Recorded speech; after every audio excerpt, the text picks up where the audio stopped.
Chers amis, vous voilà si nombreux rassemblés, si chaleureux, si engagés, si enthousiastes, si mobilisés, que cela autorise tous les espoirs.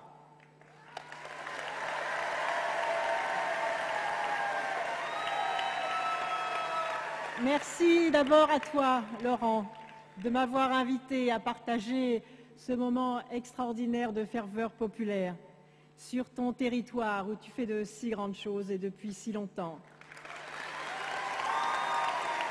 Dans cette magnifique région dont je connais bien le président Alain Leverne et le président du Conseil général Didier Marie et tous les élus ici rassemblés ainsi que votre premier fédéral qui a organisé, et je l'en remercie, cet extraordinaire rassemblement. Je voudrais dire ici, dans cette région où les intelligences territoriales sont si fortes que nous avons déjà une illustration de ce pacte présidentiel. Oh, je ne veux pas être longue, il y aurait tant de choses à citer, mais ici dans cette région qui a déjà fait de 1000 emplois tremplins pour les jeunes et qui a donné un véritable élan au développement durable, nous avons déjà les prémices de ce que sera la France demain si l'on tire tous les talents et tous les partis de ces intelligences des territoires. Et puis dans ce département de Seine-Maritime où vient d'être créé un fonds de garantie de caution pour le logement, c'est dans le pacte présidentiel, où l'on a déjà mis en place, et Marc Massion me le disait tout à l'heure, où l'on a déjà mis en place le revenu minimum de solidarité active qui fera que désormais tous les citoyens qui sortent des minima sociaux et qui reprennent le travail ne voient pas leurs revenus baisser. C'est aussi dans le pacte présidentiel. Ce que je veux dire par là, et je suis heureuse de l'illustrer ici, c'est que la politique doit changer, elle va changer, elle va profondément changer, et en particulier, elle va tirer le bénéfice de tout ce qui se fait sur les territoires, villes, départements, régions, dirigés par les forces de gauche et les forces de progrès, parce que c'est cela qui entraînera le pays. Il se passe plein de choses à l'échelle des territoires, plein de choses qui fonctionnent et qui marchent, mais qui sont aujourd'hui entravées par un pouvoir central de droite, qui a cherché d'abord à punir l'ensemble des régions, qui avaient élu à leur tête des présidents socialistes. Et on le voit dans les dégâts économiques que Laurent évoquait à l'instant, l'ensemble des délocalisations, le manque de moyens d'investissement sur le pôle de compétitivité, j'y reviendrai. C'est le spectacle d'un gouvernement inerte qui baisse les bras, qui pense que le libéralisme a toutes les réponses. Moi, je crois à la force des capacités humaines. Moi, je crois au cercle vertueux. Moi, je crois aux logiques gagnant-gagnant, là où les énergies se rassemblent. Parce qu'au lieu d'opposer les gens les uns aux autres, au lieu de leur dire que la solution, c'est la guerre de tous contre tous, les grévistes contre les non-grévistes, les chômeurs contre ceux qui ont du travail, ceux qui n'ont pas d'heures supplémentaires contre ceux qui en auront, ceux qui sont appelés à travailler jusqu'à 70 ans. Proposition absurde lorsque l'on considère qu'en France, le taux de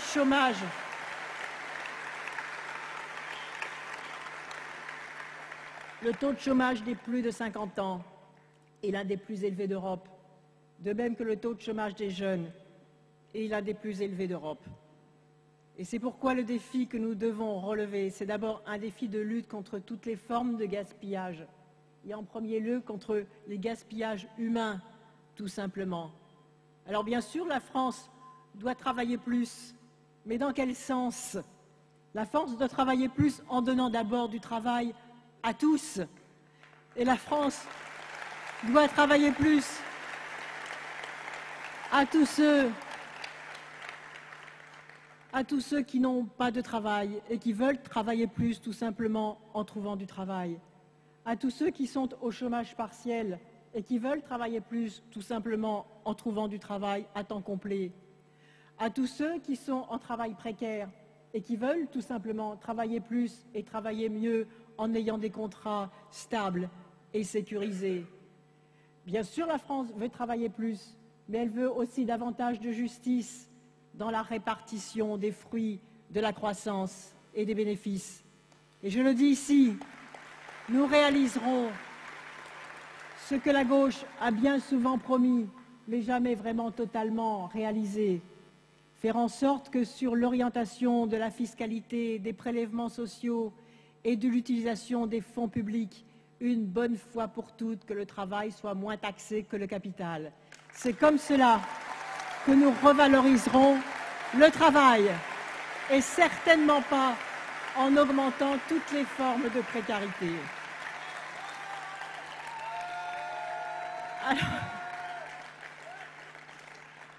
Alors, vous êtes venus nombreux aujourd'hui et vous êtes aussi venus nombreux, très nombreux, dans les débats participatifs qui m'ont permis de préparer et de vous présenter ce pacte présidentiel. Tous les élus ici rassemblés aussi ont fait énormément de réunions et cette dynamique a été très forte dans ce département et dans cette région. Nous vous avons tous écoutés, les plus vulnérables comme les plus forts, ceux qui ont parlé et ceux qui sont simplement venus assister ou qui ont écrit après coup, ceux qui vont bien comme ceux qui décrochent ou qui ont peur de décrocher, ceux qui sont nos partisans depuis toujours et ceux qui ne le sont pas, mais qui ont tout simplement envie profondément, envie de changement et qui attendent désespérément une autre façon de voir les choses et une autre façon d'agir. C'est pourquoi, parce que vous êtes venus très nombreux, plus de 2 millions, j'ai confiance dans la solidité de notre démarche. Et c'est pourquoi ce pacte présidentiel qui a été fait avec vous, il est un pacte d'honneur et un pacte de confiance. Aujourd'hui, il vous appartient. C'est à vous de vous en saisir et de ne plus le lâcher.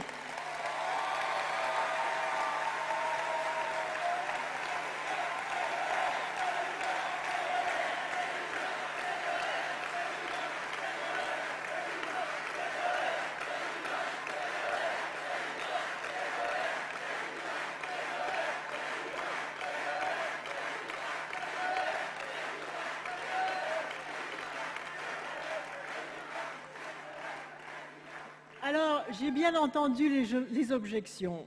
On m'a dit, mais ce n'est pas un programme, c'est un catalogue. Alors, laissez-moi vous dire le reproche du catalogue. C'est déjà le reproche que l'on faisait à François Mitterrand en 1980 lorsqu'il allait à la bataille avec ses 110 propositions. C'est aussi ce que l'on disait à Léon Blum quand il proposait pêle-mêle, disait-on, les congés payés, la semaine de 40 heures, les assurances sociales, la lutte contre la misère, les grands travaux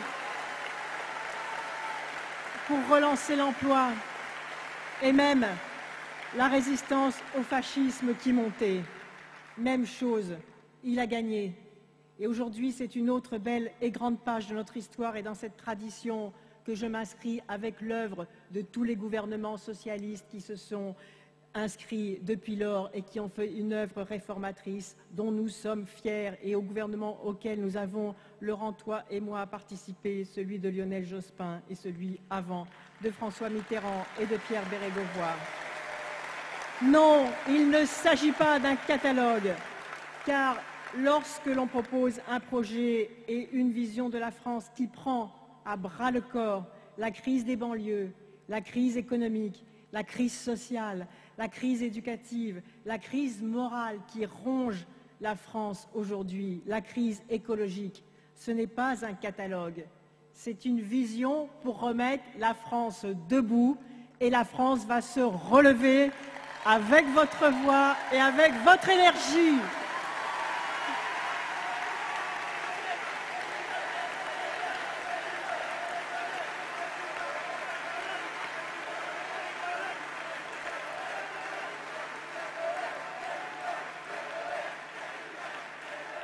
Lorsque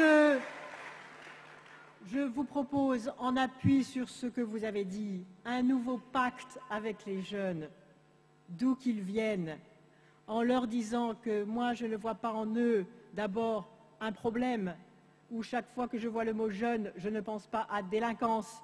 Au contraire, chaque fois que je vois le mot jeune, je me dis que c'est là que se trouve la solution à bien de nos problèmes.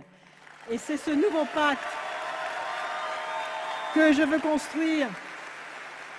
Et en particulier, je trouve, je l'ai dit à l'instant, insupportable que tant de jeunes soient au chômage, et notamment parmi les jeunes qualifiés et les jeunes diplômés. Car lorsque la jeunesse sent que la main ne lui est pas tendue, alors c'est tout le désir d'avenir qui s'écroule, et le pays ne peut pas se relever sans un désir d'avenir. C'est pourquoi ce nouveau pacte avec les jeunes, c'est d'abord un devoir pour saisir l'ensemble de ce potentiel dont la France a besoin, et notamment dans les quartiers populaires, dans les banlieues. C'est là que se trouve notre nouvelle frontière. C'est notre objectif, c'est la réalisation d'une France qui doit se lever dans ces quartiers, car on a besoin de ses talents, de ses énergies, de son potentiel. Et c'est cette vision-là de la France que je défends. C'est un plan d'urgence, un plan de salut public. C'est le seul plan qui peut permettre à la France d'éviter le délitement du lien social qui la menace et que nous sentons tous venir.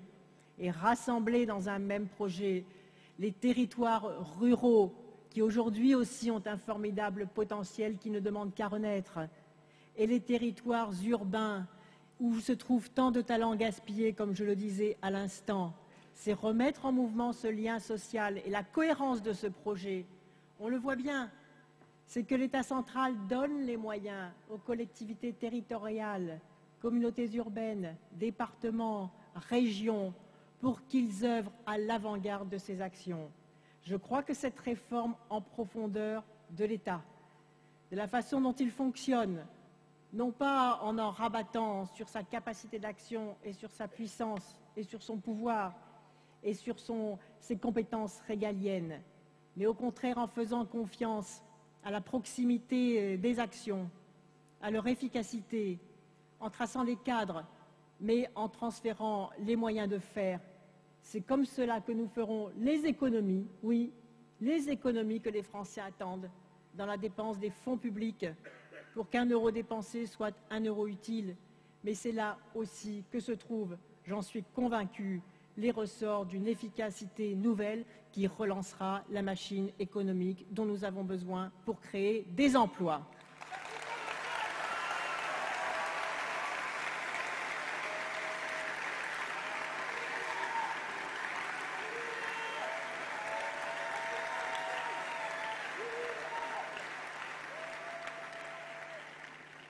Ce pacte, ce n'est pas un catalogue, c'est l'urgence et c'est la préparation de l'avenir qui refuse une société toujours plus brutale où, comme je l'ai entendu dans les débats, une bonne partie des violences est engendrée par le mépris, par l'indifférence, par le repli sur soi.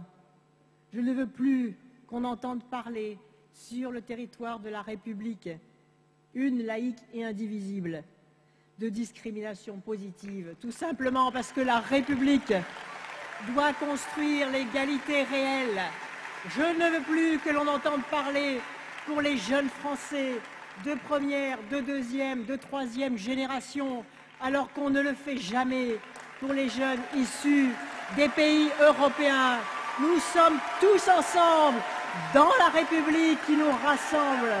Et nous devons accorder à chaque enfant le pouvoir de réussir dans les mêmes conditions à l'école.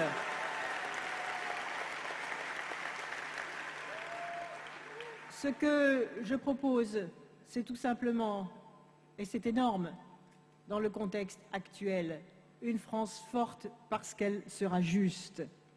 Et quand je dis le règne sans fin du profit est intolérable aux gens les plus modestes, que le spectacle de la spéculation foncière effrénée est insupportable à ceux qui vivent de leur travail et dramatique pour ceux qui n'arrivent pas à en vivre. Et quand j'ajoute, on ne peut pas face à cela tolérer une France où un jeune sur 5 qualifié est au chômage, où l'âge du premier emploi n'en finit pas de reculer, où la précarité des contrats se généralise, où la moitié des salariés perçoivent moins de 400 € par mois, où 4 millions de salariés sont payés au salaire minimum, ou moins que cela, parfois au bout de 30 ans de travail, où il y a 7 millions de pauvres, 2 millions d'enfants qui sont condamnés à vivre dans la pauvreté. Oui, quand je dis que dans un pays comme la France, on ne peut pas tolérer que 2 millions de personnes aient recours à l'aide alimentaire, qu'il y ait 2000 accidents graves du travail par jour. On ne peut pas accepter qu'à 35 ans, un ouvrier ou un employé ait 7 ans de moins d'espérance de vie qu'un cadre supérieur, que 40%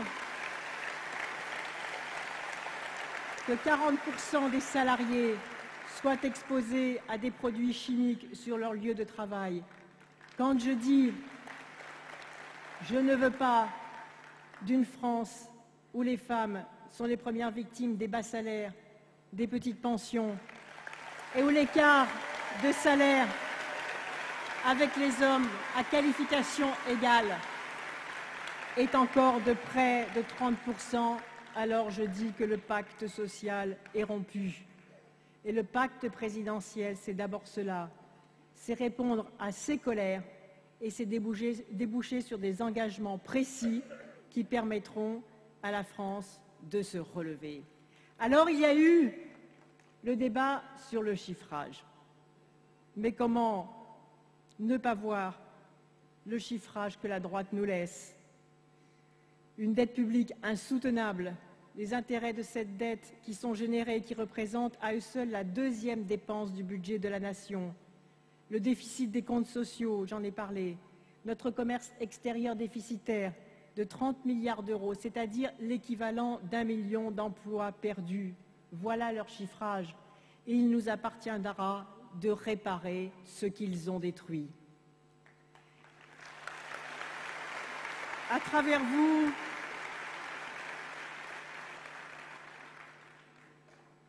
à Rouen, je veux saluer une nouvelle fois la région. Une région aussi qui est gravement touchée, comme toutes les régions de France, par une grave crise économique et sociale. Comme à Rennes, par exemple. Je sais qu'à eux, le site Alcatel est menacé. Et comment ne pas se révolter contre le fait qu'au cœur même des pôles de compétitivité, ce sont maintenant les activités de matière grise qui sont délocalisées et qui font face à une inertie gouvernementale impardonnable. Oui, partout où je vais, je vois des usines qui ferment, des délocalisations, des vies privées, des hommes et des femmes laissés sur le carreau et une colère, je le répète, devant tant d'inertie. Ces usines qui ferment, c'est aussi une histoire qui se perd. Chaque territoire est empreint d'une identité collective qui mérite d'être protégée, car elle constitue le ciment social pour l'avenir. Oui, nous devons être aux côtés des territoires qui résistent et qui luttent. Oui, nous devons proclamer ici notre solidarité avec ces salariés qui attendent, et c'est possible, et c'est cela le principal message, qui attendent une autre façon de faire avant qu'il ne soit trop tard. Et je vous le dis, c'est possible. Nous avons d'abord la volonté de construire une véritable politique industrielle en France et en Europe. Pour la droite, la politique industrielle, c'est l'adaptation sous la contrainte et une espèce de fatalisme. Pour nous, c'est l'anticipation collective. Et c'est pourquoi je veux construire avec vous des territoires actifs qui se construisent collectivement, des entreprises responsables. Et je crois que c'est dans la qualité du dialogue social que nous pourrons moderniser les entreprises comme dans les pays du nord de l'Europe. Il n'y a pas d'antinomie, bien au contraire. La capacité d'anticipation des mutations, elle se fera par la modernisation du dialogue social et par l'émergence d'un syndicalisme de masse dans notre pays. C'est la seule façon de contrecarrer en mettant les salariés dans les conseils d'administration, en régulant les mouvements financiers au service de la production et non pas de la spéculation. Je veux aussi que l'État redéfinisse ses modalités d'intervention. Un État stratège, un État développeur, un État qui investit dans la recherche et dans l'innovation, dans l'orientation des grands secteurs économiques et qui pèse sur la transformation de la société pour préparer l'avenir. Cette volonté politique forte se traduit par des mesures précises, des mesures économiques précises. Pour les régions, je leur reconnaîtrai le rôle d'animateur du développement économique, en liaison étroite avec l'enseignement supérieur et la recherche, et elles auront les moyens de développer ces synergies gagnant-gagnant. Et en particulier, l'État interviendra avec clarté et avec efficacité. Je veux réconcilier la France avec les entreprises, et notamment avec les petites et moyennes entreprises, celles qui, aujourd'hui, concentrent 60% de l'emploi salarié et celles qui se battent pour conquérir des marchés, pour être productives, qui ne passent pas leur temps dans les spéculations financières, qui dépendent dans une politique de la sous-traitance qui aujourd'hui n'est absolument pas gérée, qui dépendent des grosses entreprises du CAC 40 qui viennent de publier des profits insolents, tandis que toutes les petites et moyennes entreprises sous-traitantes qui ont participé indirectement à ces super profits sont parfois en grande difficulté. C'est pourquoi je veux que la puissance publique soit acteur et soutien, en définissant les priorités sectorielles, par exemple les énergies propres et renouvelables, les systèmes de communication, l'informatique, la pharmacie, les biotechnologies et toutes les filières industrielles de pointe. Et parce que la France n'est pas seule, nous relancerons les coopérations technologiques et industrielles à l'échelle européenne. Je remettrai à l'endroit la fiscalité. Notre fiscalité ne doit plus pénaliser l'industrie par rapport à la finance. Elle ne doit plus désavantager les petites et moyennes entreprises par rapport aux grands groupes. Elle doit être conçue pour inciter à l'investissement sur le territoire français. Et nous aurons l'immense tâche de réorienter l'ensemble des aides publiques au développement économique. On me dit, mais où trouvez-vous l'argent? Je le trouve dans les 65 milliards d'euros, avec parfois des effets d'aubaine insupportables pour des entreprises qui n'en ont pas besoin, des exonérations de charges sans obligation d'emploi en contrepartie. Eh bien, tous ces moyens publics, nous les réorienterons massivement vers les entreprises qui créent, qui embauchent, qui innovent et qui se battent pour conquérir des marchés étrangers. Au sein de l'État, nous créerons une fonction de stratégie industrielle intégrant l'ensemble des aspects technologiques, territoriaux, commerciaux, financiers et environnementaux. Et vous le savez aussi, le développement économique repose sur les 3 piliers. La valeur ajoutée économique, j'en ai parlé, avec la réorientation des aides et l'investissement dans l'innovation. Et aussi parce que le fait que ce sont des contrats de travail durables qui motivent les salariés et donc qui participent à la compétitivité des entreprises. La valeur ajoutée sociale, ensuite, parce qu'il est temps de la mettre à égalité avec la valeur ajoutée économique. La valeur ajoutée sociale, je l'ai dit, c'est un dialogue social renforcé, un autre rapport de force qui permet une anticipation et des compromis sociaux dans l'intérêt de l'entreprise et dans l'intérêt de la nation. Et c'est la priorité donnée à l'investissement dans la ressource humaine, dans la qualification et dans la formation professionnelle. D'autres pays ont réussi à se sortir à la fois de l'endettement, du déficit commercial extérieur et de la panne de croissance. La France a pris 5 ans de retard. Il va nous falloir accélérer. Je ne cache pas que la situation est difficile, je l'ai dit tout à l'heure, mais nous devrons à marche forcée réorienter nos efforts pendant la première et la deuxième année de l'exercice du pouvoir. Et vous verrez ensuite que les choses se retourneront et que cet investissement dans la ressource humaine et dans la matière grise et dans l'autre façon de se parler, de diriger les entreprises et de faire en sorte que tout le monde doit être à sa place, avec le sentiment de pouvoir participer avec son talent, sa compétence, une capacité complémentaire de formation professionnelle, de pouvoir participer au redressement du pays. Je suis convaincue que ce mouvement-là, ajouté au mouvement des territoires que j'exprimais tout à l'heure, permettra à la France de donner un nouvel élan dans la modernité, dans la créativité, dans ces générations qui vont se lever et qui vont se dire « il y a un autre regard sur notre pays, il y a une autre façon de faire, il y a des talents cachés à déployer sur le territoire. Oui, je suis convaincue qu'il y a une autre façon de faire et nous réussirons à remettre la France en mouvement. » Et le troisième pilier, c'est celui de l'excellence environnementale. Que de retard avons-nous accumulé? D'autres pays en font aujourd'hui une des clés de leur développement, y compris parmi les continents émergents. Et la France n'a plus le droit d'être en retard sur ces défis. On le sait dans ce secteur, plus de 100 000 emplois non délocalisables peuvent être créés dans les filières environnementales. Et une fois de plus, je salue les efforts de la région sur les écoactivités. Nous développerons de nouveaux métiers, de nouvelles compétences dans le domaine du bâtiment, des transports, de l'agriculture, des écoproduits, des écoprocédés, des éco-industries et des énergies renouvelables. Tout cela est un moteur de la croissance durable.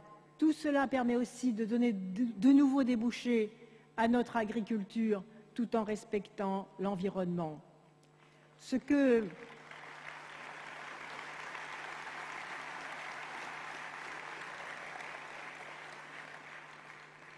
je veux vous dire en vous décrivant avec précision l'autre modèle de développement que nous mettrons en place ensemble, c'est qu'il n'y a plus de raison de subir ces mutations. Je sais que les Français sont inquiets sur les mouvements du monde, sur la montée des précarités et des insécurités. Et c'est la raison pour laquelle notre responsabilité, c'est d'inventer les sécurités nouvelles qui permettront le développement de l'esprit d'entreprise et le goût du risque. Et de ce point de vue-là, je sais que tout cela a un coût, me dit-on, cet investissement dans la matière grise, dans l'éducation, dans la formation, dans les services publics. Bien sûr que cela a un coût. Mais le calcul que je fais, ou la logique que vous connaissez, puisque vous avez été, je le répète, nombreux aussi à dire ces choses que vous voyez sur le terrain, dans ce renversement des cohérences ou des décohérences passées, et dans l'invention d'une nouvelle cohérence et de nouvelles logiques, c'est que ces investissements, ils rapportent. Ces investissements, ils font face à l'urgence, mais dans peu de temps aussi, ils créent des valeurs.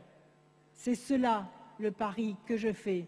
C'est un pari raisonné, appuyé sur les savoir-faire, observatrice de ce qui a réussi dans d'autres pays. Et ce que je propose, justement, c'est à partir de cela, de retrouver le courage et l'espoir.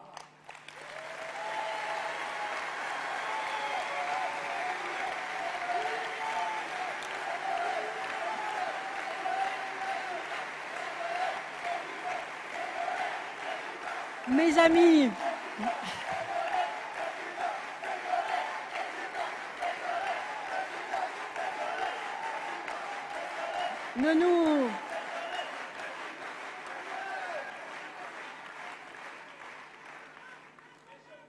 à moins de 2 mois du premier tour de l'élection présidentielle, on voit bien qu'il y a aujourd'hui 2 visions du monde qui s'opposent. Ceux qui croient à la bienveillance du marché, supposés régler seuls tous les problèmes, sans avoir même le besoin de penser, d'agir ou d'anticiper. Et ceux qui croient à la volonté politique, à l'action collective, aux intelligences humaines, à la nécessité de la puissance publique, à la capacité d'action, à la morale de l'action, à la politique par la preuve. Et c'est ce chemin que je vous propose. Ceux qui croient d'un côté, et ça n'est pas mon cas, que l'individu s'en tirera tout seul, et ceux qui savent que la responsabilité individuelle se conjugue avec la solidarité collective. Je veux bâtir avec vous tous la gauche moderne, celle du XXIe siècle. La gauche du XXIe siècle, le camp du progrès, le nouveau modèle, une nouvelle façon, à partir des valeurs de gauche adaptées, pour accompagner ces mutations, pour apaiser les inquiétudes. Oui, la gauche nouvelle et efficace n'oublie rien. Elle n'oublie ni les luttes ouvrières ni les conquêtes sociales. Elle n'oublie pas que ceux qui ont le pouvoir l'abandonnent rarement d'eux-mêmes. Elle n'oublie pas que trop souvent, les privilégiés donnent aux autres des leçons qui ne s'appliquent guère à eux-mêmes. La gauche moderne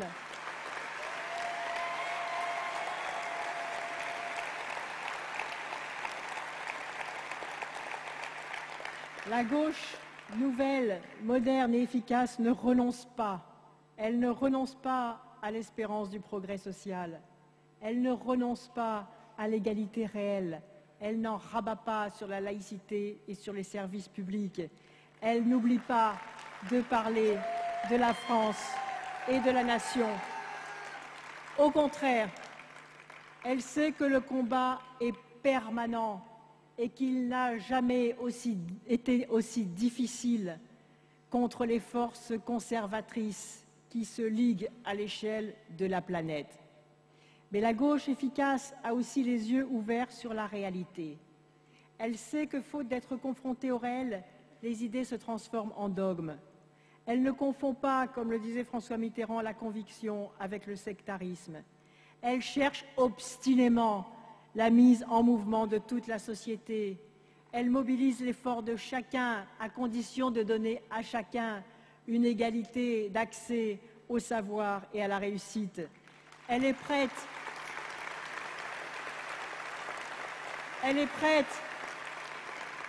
à expérimenter tout ce qui marche, dès lors qu'il ne s'agit pas d'oublier les fins, le progrès social pour tous et le respect pour chacun. Elle veut de toutes ses forces l'émancipation des hommes et des femmes face à toutes les formes d'oppression et de domination. Et c'est au nom de ces valeurs que je vous demande votre confiance pour être la présidente du travail pour tous, du pouvoir d'achat garanti, de la réussite éducative, de la lutte contre toutes les formes de violence.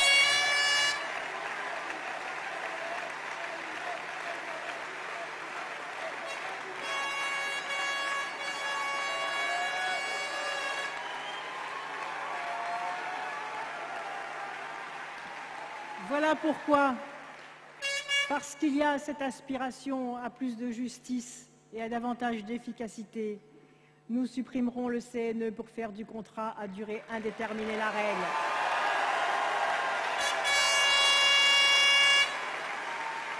Voilà pourquoi nous exigerons des entreprises qui délocalisent ou qui licencient alors qu'elles font des bénéfices de rembourser toutes les aides publiques qu'elles ont reçues.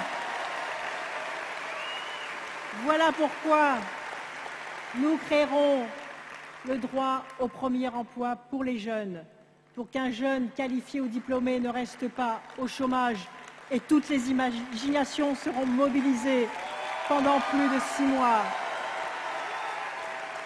Voilà pourquoi nous mettrons en place une sécurité sociale professionnelle qui permettra à chaque salarié menacé dans son emploi ou parce que l'entreprise a besoin à un moment d'agilité pour pouvoir conquérir des marchés ou pour faire face à une difficulté économique. Voilà pourquoi chaque salarié, pour ne pas tomber dans le trou du chômage qui casse les vies personnelles, les vies familiales, qui déstabilise les entreprises, voilà pourquoi la sécurité sociale professionnelle sera créée, qui maintiendra à chaque salarié pendant 1 an 90% de son salaire pour qu'il puisse se former ou être à la recherche active d'emploi. Voilà pourquoi nous créerons pour les jeunes l'allocation d'autonomie. En contrepartie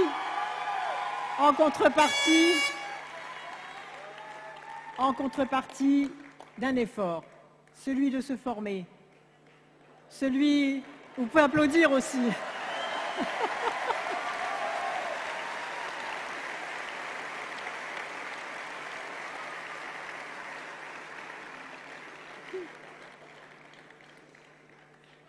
celui de se former, celui de rechercher activement un emploi. Et pour les étudiants, l'obligation d'apporter une aide scolaire gratuite aux élèves en difficulté.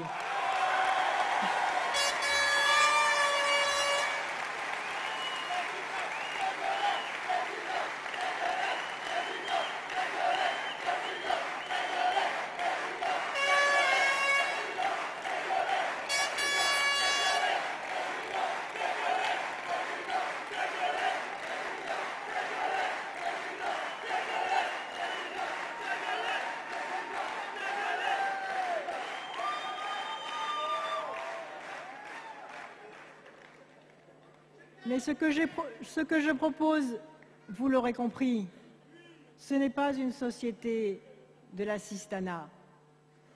Car les socialistes ne se sont jamais satisfaits de l'assistanat. Ça, c'est la droite qui caricature. Au contraire, la dignité humaine, c'est de maîtriser sa vie, c'est de choisir son destin, c'est de peser sur ses choix, c'est de transmettre à ses enfants les valeurs auxquelles on tient. La solidarité, oui, c'est le contraire du chacun pour soi. Raccrocher ceux qui sont au bord du chemin et leur tendre la main au bon moment. Mais vous l'aurez compris, contre chaque droit nouveau créé, il y a aussi un devoir nouveau qui est énoncé. Et je crois que c'est dans cette logique de solidarité et de responsabilité que nous construisons une société qui tiendra debout. Je sais aussi que la vie chère est une réalité vécue par de plus en plus de Français, et plus seulement par les plus modestes. Mais les catégories moyennes sont aujourd'hui touchées. Les salaires stagnent, les pensions s'amenuisent, l'accès de tous à un logement de qualité est devenu difficile à cause de la spéculation immobilière. J'ai bien lu les programmes de la droite, que ce soit de l'UMP ou de l'UDF. Il y a un mot qui n'est quasiment pas utilisé, c'est celui du pouvoir d'achat. Eh bien, je vous le dis ici, je serai la présidente du pouvoir d'achat garanti, parce que c'est une des conditions élémentaires de la dignité humaine. Oui, le salaire minimum sera porté à 1 500 € le plus tôt possible dans la législature, mais sans écraser la hiérarchie des salaires et en donnant en contrepartie, dans des logiques gagnant-gagnant avec l'entreprise, des moyens de formation professionnelle à ceux qui sont en bas de l'échelle des salaires. Oui, une conférence sur les salaires et les revenus sera organisée dès le mois de juin 2007, justement pour décider d'une juste répartition des profits entre le capital et le travail. Oui, les petites retraites et les allocations personnes handicapées seront revalorisées immédiatement et nous réformerons l'indice des prix pour que le pouvoir d'achat soit effectivement garanti à partir de la vraie consommation des gens. Car on le sait, la démocratie et la transparence et la justice dans la décision politique, c'est de prendre en compte les choses telles qu'elles sont et non pas théoriquement. Et ça, combien de fois me l'a-t-on dit dans les débats participatifs? Nous ne nous reconnaissons pas dans le discours politique qui prétend que le chômage baisse, alors qu'autour de nous, c'est plutôt le contraire. Nous ne nous reconnaissons pas lorsque l'on lit dans les journaux que le coût de la vie a baissé, alors que l'on voit tous les jours, en faisant ses courses, que c'est le contraire. Il faut que la parole politique corresponde à la vie réelle, telle qu'elle est vécue, telle qu'elle est supportée, telle qu'elle est pensée. Et cette écoute-là, elle est absolument indispensable. Et les réformes qui vont avec doivent suivre, parce que c'est la condition du relèvement du crédit de la parole politique. Et je serai la présidente de la parole politique tenue. Je serai la présidente de l'écoute, de la réalité, de la vie des gens.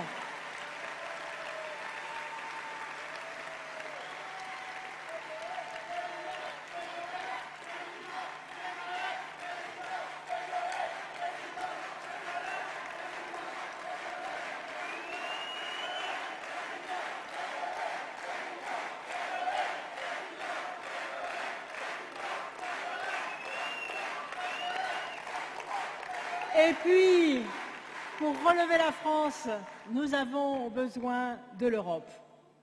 L'Europe reste la grande ambition du XXIe siècle. Mais je sais que vous ne voulez pas n'importe quelle Europe. Vous l'avez dit, je ne veux pas d'une Europe qui ne serait qu'une zone de libre-échange adossée à l'OTAN. Je ne veux pas d'une Europe de tous contre tous, où le dumping fiscal et social remplace la solidarité et dans laquelle la concurrence sert de projet de société. L'Europe que nous voulons doit élever le niveau de tous les pays et de chaque individu et non pas les abaisser. Et c'est pourquoi l'Europe doit se fixer comme objectif une croissance dynamique et créatrice d'emplois et qui réduit les inégalités. Nous relancerons les politiques communes sur les enjeux majeurs que nous affrontons, en Europe comme en France. La croissance résultera de l'investissement dans la recherche, dans l'innovation, dans l'environnement, dans les transports. L'Europe, je l'ai dit aussi et je le répète parce que ça me paraît indispensable, doit se mobiliser pour une politique industrielle. Elle doit aussi se protéger, comme le font, contrairement à ce qu'ils disent, les États-Unis d'Amérique et les grands continents émergents. L'Europe ne doit plus s'abandonner au seul dogme de la concurrence. Et je le répète, Airbus n'aurait pas pu être lancé. Et on connaît les difficultés d'aujourd'hui, là aussi qui ne sont pas une fatalité si l'Europe serre les coudes. L'Europe n'aurait pu être lancée si la doctrine actuelle de l'Europe avait été applicable en 1970. Et d'ailleurs, avec la doctrine actuelle, on se demande quel projet industriel ambitieux pourrait encore être lancé. Alors je le redis très clairement, et je l'affirme ici, et je le redirai prochainement en Allemagne. Les outils actuels de l'Europe ne sont pas adaptés. La croissance et l'emploi doivent être inscrits dans les statuts de la Banque centrale européenne. Je sais que ce sera difficile, mais les seuls combats que l'on engage ne sont pas perdus d'avance. Et je vois que les syndicats européens bougent et bougent de plus en plus fortement sur cette question. Il faudra mettre en place un gouvernement économique et social de la zone euro pour une politique de croissance coordonnée. Le pacte de stabilité ne doit pas freiner la croissance, l'emploi et le progrès social, mais au contraire les stimuler. Et c'est pourquoi j'ai proposé de sortir du déficit des dépenses consacrées à la recherche et l'innovation. Cela prendra peut-être du temps, mais peut-être pas, je le disais à l'instant, si tous les salariés d'Europe, si les organisations syndicales européennes se lèvent et exigent d'autres règles, d'autres critères et demandent que ça change et que ça change vraiment. Et en plus, je pense que c'est comme cela aussi que l'on sera compétitif. C'est la même cohérence qu'au niveau national. C'est le progrès social qui fait la compétitivité économique. Et cette nouvelle logique-là, il faut maintenant que l'Europe le comprenne. C'est l'efficacité sociale et l'efficacité environnementale qui font aussi l'efficacité économique.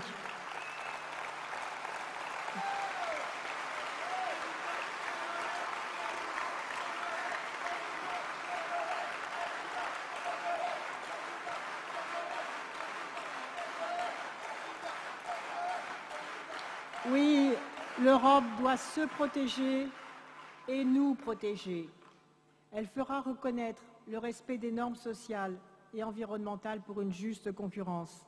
C'est la condition de la juste concurrence que d'intégrer ces normes dans toutes les négociations de l'OMC.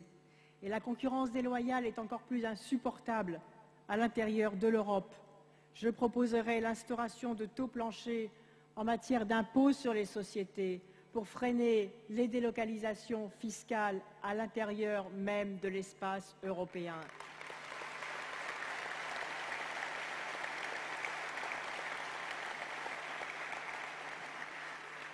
Enfin, je proposerai à nos partenaires européens la négociation d'un protocole social pour renforcer les droits des travailleurs. Et là aussi, je note dans les différents contacts que je peux avoir que ce qui paraissait impossible encore il y a quelques mois commence à bouger et chacun s'interroge aujourd'hui sur cette convergence et sur cette juste réconciliation entre le progrès social et le progrès économique, et c'est pourquoi j'ai confiance.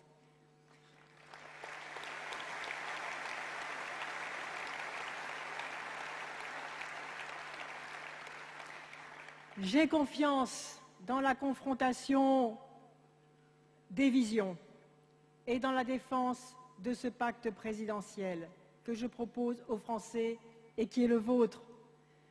La France que nous proposons ne ressemble pas à celle d'aujourd'hui et encore moins à celle que nos concurrents nous proposent. Jamais sans doute depuis 1980, l'enjeu de l'élection présidentielle n'aura été aussi important. Deux visions de la France, deux projets de société, le chacun pour soi ou le tous ensemble, davantage d'heures supplémentaires pour les uns et moins de travail pour les autres. C'est pour les citoyens le moment de choisir, car il faut bien voir que l'absence de choix nourrit la crise démocratique. Et la véritable alternative, ce n'est pas une pincée de social dans un océan libéral, ce n'est pas baisser l'impôt sur la fortune, ce n'est pas de proposer des exonérations massives, indifférenciées, coûteuses, qui profiteraient principalement à celles qui auraient embauché et même en l'absence d'aide. La véritable alternative avec vous, avec votre force et votre enthousiasme, c'est autre chose, avec toutes les sensibilités rassemblées à gauche. Et je suis heureuse aujourd'hui de ce jour qui marque un rassemblement de la famille socialiste, les radicaux aussi.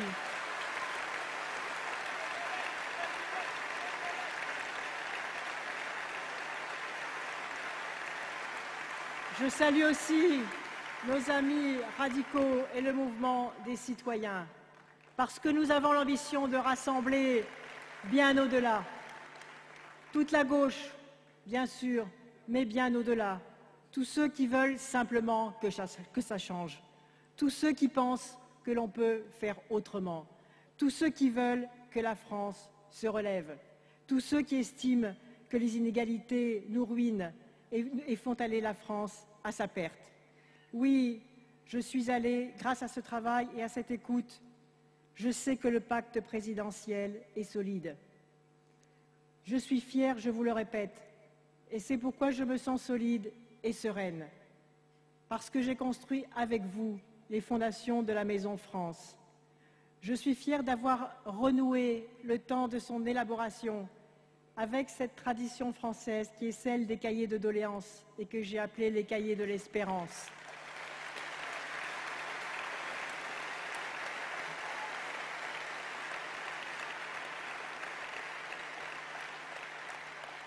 Et d'ailleurs, cette parole que vous avez prise, je vous demande de la garder. Et à ceux qui ne l'ont pas prise, je vous demande de la prendre. Car avec moi, je vous le dis, la politique ne sera plus jamais la même. Elle ne se fera plus jamais sans vous. Elle ne se fera plus jamais sans vous écouter. Alors j'ai bien entendu les reproches qui consistent à dire « mais le peuple ne peut pas décider de tout ». La politique, bien sûr, c'est l'art de choisir, de trancher, et de le faire parfois d'une manière qui n'est pas nécessairement populaire.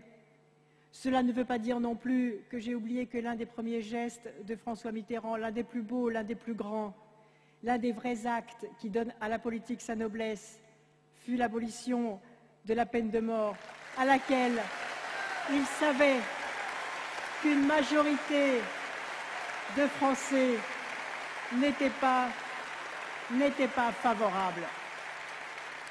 De la même façon, et je sais que cela bouscule les habitudes, lorsque je dis que nous avons à construire la France métissée, c'est-à-dire la France qui est faite de toutes ces différences, avec tous ces enfants, d'où qu'ils viennent et où qu'ils sont, eh bien je pense que cet objectif-là, qui est simplement la reconnaissance des diversités, y compris des diversités régionales, cette France-là, elle doit se lever parce qu'on a besoin de toutes ces forces, de tous ces talents et de toutes ces authenticités. Alors que l'on cesse de crier au populisme, parce que j'ai pris la peine, avant d'agir, d'entendre ce que le peuple a à nous dire. Qu'on cesse de brandir l'épouvantail de la démocratie d'opinion, parce que je reviens tout simplement aux sources de la démocratie, dont le premier principe est que je sache qu'on gouverne avec le peuple et pas contre lui. C'est cela que je vous propose.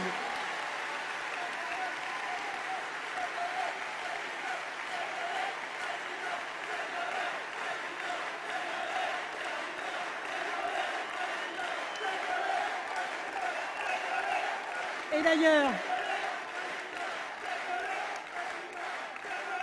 je tiendrai bon sur cette façon de faire, et que connaissent d'ailleurs tous les élus locaux de proximité. Mais il s'agit de faire émerger maintenant au plus haut niveau de l'État cette façon de faire. Je crois tout simplement qu'on ne peut pas faire autrement. Je crois que l'on ne peut pas prétendre présider aux destinées d'un pays comme la France si l'on ne commence pas par entendre ce que les Français ont à dire avec leur diversité et avec leurs intelligences. Et parmi tous les candidats à l'élection présidentielle, je suis la seule à avoir accompli cette démarche. Et je crois que c'est comme cela que l'on peut diriger un pays moderne en faisant confiance à chaque citoyen. Sinon, c'est la crise sociale assurée. Sinon, les beaux projets de réforme sortis des cartons des technocrates qui y retourneront aussi vite parce qu'ils seront inapplicables. Et je crois que c'est la meilleure façon aussi de piloter le changement profond dont la France a besoin. Alors, je vous le dis, je le dis à travers cette salle, à tous les Français, le temps de l'imagination et de l'audace est venu. Et je vous le dis, l'attente de changement est profonde. Et je veux être la candidate, je veux conquérir votre confiance. Rien n'est fait, il y aura encore des épreuves, il y aura des obstacles encore à franchir. Je sais que le peuple de gauche et au-delà, tous ceux qui veulent que ça change sont exigeants. Ils veulent en avoir la preuve avant de voter. Et c'est cette preuve que je veux leur porter dans la qualité de cette campagne électorale, dans le travail à faire pour expliquer, encore convaincre, encore écouter et toujours porter cet idéal qui est plus grand que nous. C'est pourquoi, avec vous, j'ai besoin de cette force collective, de cette force populaire en marche et exigeante pour pouvoir porter la vérité d'une France neuve et qui veut se relever. C'est pourquoi je vous demande de vous saisir de ce pacte présidentiel et de continuer à en parler autour de vous pour nous dire dès maintenant comment nous allons faire pour l'appliquer très rapidement. Et c'est parce que les citoyens s'en saisiront, parce qu'ils en feront aussi leur propre engagement et leur propre exigence, que nous serons tenus, mais nous le sommes déjà par la conception que nous avons de la morale en politique. Mais plus les citoyens se saisiront de ce pacte, plus je serai tenu par l'ardente obligation de tenir parole et d'agir juste. Oui, mon équipe de campagne, c'est vous. Déployez-vous sur les territoires. Allez convaincre, portez cette espérance. N'ayez peur de rien, car cette France juste, est-ce que vous la voulez? Cette France forte, est-ce que vous la souhaitez? Ce désir d'avenir, est-ce que vous voulez le porter? Cette République du respect, est-ce que vous voulez la construire? Alors, avançons, n'ayons pas peur, redressons la tête, travaillons, expliquons, méritons la confiance des Français. Vive la Normandie, vive la République, vive la France!